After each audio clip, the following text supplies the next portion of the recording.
Morning guys, so naguba tuod ang ako ang kuan guys ba, ang ako ang Elite BB cream kay gikit-kit siya sa gikit-kit siya sa ilaga. So ako siyang gibalhin ako siya sa sudlanan sa ako ang Rejuve mo ni siya guys.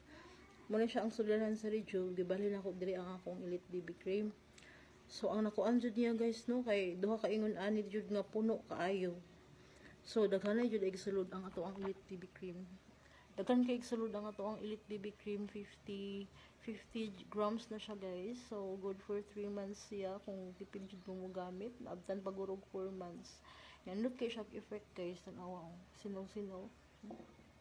Sinaw-sinaw jud ang atong mga face diha guys.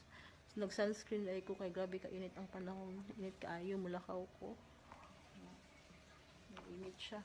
Yan ang akong lipstick day guys, kay akong gigamit nga lipi karon isa. Kining akong bagong gipalit nga auto. Yan.